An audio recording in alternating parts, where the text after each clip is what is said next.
En el calzado deportivo existen aspectos técnicos a tener en cuenta para una elección adecuada y que esta elección sea compatible con la mecánica del pie del individuo, ya que por el contrario existen riesgos que pueden traducirse en incomodidades o lesiones. Podost Move.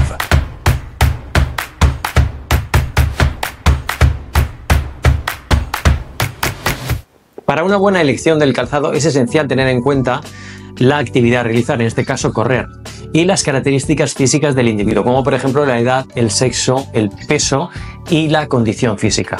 ¿Por qué el peso? Porque en función de este tendremos en cuenta el nivel de amortiguación que necesitaremos.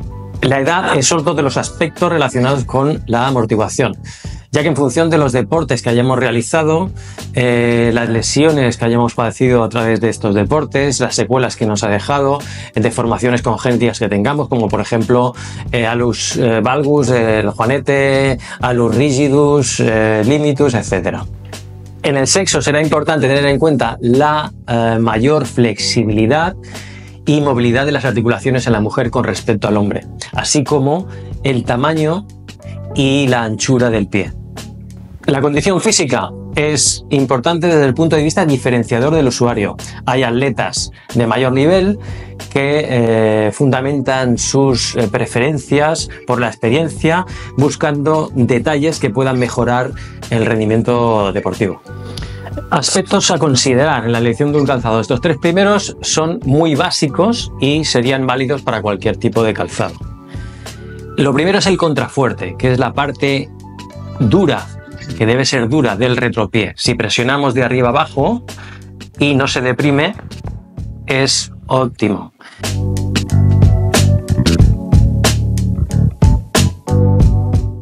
Estabiliza la articulación del tobillo y controla el varismo o el valguismo del retropié, o sea, la tendencia de la parte trasera del pie de irse hacia adentro o hacia afuera. Esto junto a un tratamiento, por ejemplo, de soportes plantares, de plantillas, es muy eficaz. El siguiente aspecto es el drop. El drop es la diferencia de altura entre el retropié y el antepié.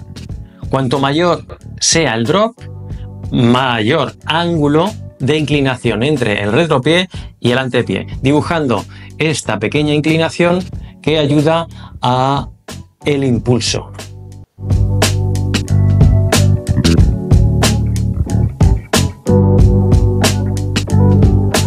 Un drop que no se adapte a tu pisada natural va a propiciar una mecánica del pie no apta para tus características, con las consiguientes sobrecarga en los tejidos y posibles lesiones.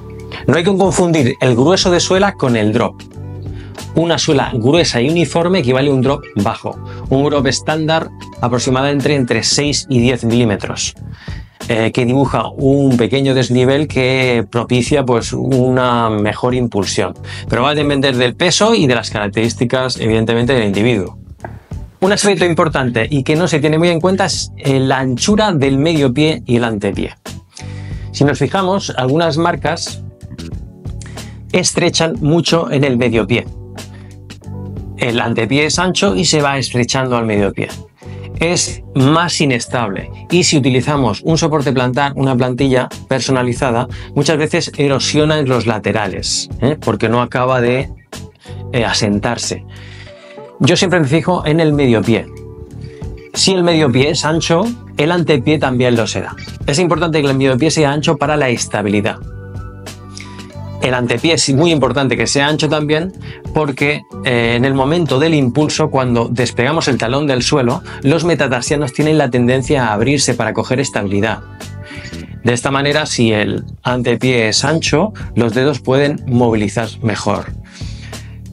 Me fijo siempre en el medio pie porque si el medio pie es ancho, el antepié también lo será. En cambio, si nos fijamos solo en el antepié, muchas veces, según determinadas marcas, se estrecha. Va a depender también del tipo de pie, mujer pie más estrecho, hombre pie más ancho, por eso es importante que la marca tenga diferentes anchuras. En la fase de contacto en la carrera se producen fuerzas muy superiores a las generadas al caminar. Cuando el talón choca con el suelo, las fuerzas equivalen a 3 veces el peso de nuestro cuerpo aproximadamente.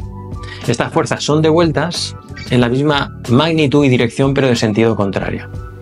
La carga repetitiva, tanto en entrenamientos como en competición, si es que la hay, es un aspecto importante a la hora de elegir un material de amortiguación adecuado a nuestro peso. Ese material de amortiguación suele estar situado en la entresuela. El tobillo, la rodilla y la cadera son las articulaciones que absorben la transmisión de fuerzas provenientes del suelo. Si tenemos un calzado con un material que altere la movilidad de nuestro pie, también puede estar modificando esa transmisión de fuerzas al resto de articulaciones. No obstante, un exceso de amortiguación en el calzado no es recomendable, debido a que la falta de percepción de dureza del terreno inhibe la acción muscular y se puede producir el efecto contrario, sobre todo en niños y adolescentes que están en periodo de formación. La suela tiene que ver con la fricción. La fricción es fundamental, esencial para que haya movimiento. Posibilita la transmisión de fuerzas reactivas del suelo. Por eso el agarre es totalmente fundamental. Dependiendo de la superficie, si es asfalto, si es pista forestal, si es terreno pedregoso, será adecuada la elección de un tipo u otro de suela para que las fuerzas de fricción sean elevadas en sentido longitudinal y que el frenado y la impulsión sean óptimos. Los materiales excesivamente blandos ofrecen mayor agarre y comodidad por aumentar la superficie de contacto con el suelo debido a su aplastamiento, pero tienen mayor desgaste. Cuando la superficie es dura y lisa como el asfalto, las suelas del calzado se caracterizan por dibujos de poca profundidad, relieves de poca altura. La suela, en este caso, la dureza de la suela es importante porque debe garantizar la no deformación de los canales de dispersión de agua. Si la carrera es en terrenos más naturales, pista forestal, montaña, etc., la suela debe tener dibujos más profundos que permitan evacuar el barro y el agua sin comprometer la estabilidad de la carrera. El peso del calzado también es importante a tener en cuenta por el ahorro de energía. Y el material de corte, que es todo este material de superficie, pues debe ser flexible, que nos permita la movilidad del pie, transpirable y permeable, con cierta capacidad de permeabilidad si hacemos carreras de montaña, en los que podamos pisar charcos o que llueva, etc. Se utilizan en el material de corte variaciones que tienen como objetivo prevenir la pronación excesiva. La pronación es un movimiento fisiológico de nuestro pie, pero la hiperpronación, la pronación excesiva, se determina bien determinada por tipos de pies más laxos. En cualquier caso, yo estoy en contra de utilizar materiales que intenten realizar un tratamiento de control de la pronación, porque sería a nivel estándar y cada pronación es diferente en cada persona, con lo cual yo siempre abogo por que el tratamiento lo realiza un soporte plantar y el calzado siempre neutro. En cuanto a la entresuela, hay materiales como por ejemplo placas de fibra de carbono que al parecer disipan los impactos y minimizan el gasto energético. El correr parece fácil, colocarnos unas zapatillas, un pantalón corto y una camiseta y salimos a correr, pero como toda disciplina deportiva tiene su técnica y tiene sus aspectos a tener en cuenta. En definitiva, para la elección adecuada de nuestro calzado para la práctica deportiva, en este caso correr, siempre será más recomendable el realizar un estudio de la marcha, y la carrera, un análisis biomecánico por parte de un profesional especializado, de un podólogo, y que nos pueda asesorar sobre el calzado más óptimo para nuestra práctica deportiva. Gracias por ver el vídeo y nos vemos en el próximo capítulo.